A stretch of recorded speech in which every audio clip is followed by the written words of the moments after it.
দেশের আসা খাবার শুরু হয়ে গেছে, খাওয়া দাওয়া।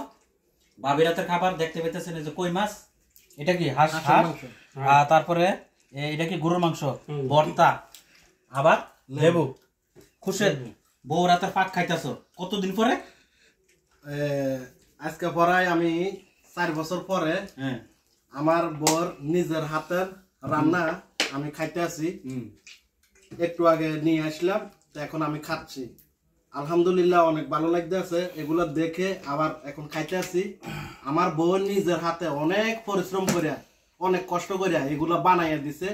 আমি এখন খাইয়া শান্তি লাগতেছে, আমার অনেক ভালো লাগতেছে। টেস্টটা কিরকম লাগছে? অনেক অনেক অনেক টেস্ট।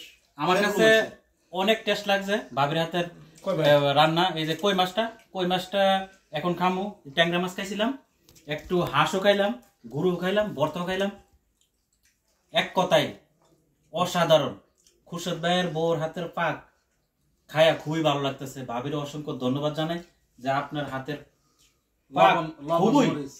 লবণ মরিচ সব ঠিক আছে না, এবং লবণ মরিচ জাল সবকিছু ঠিক আছে। কারণ আমরা বিদেশে যারা থাকি জালটা একটু কম খাই।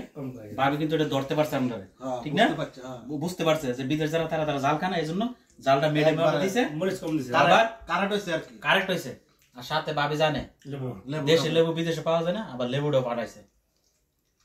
এক কথায় ভাবির প্রশংসা করতেই হবে।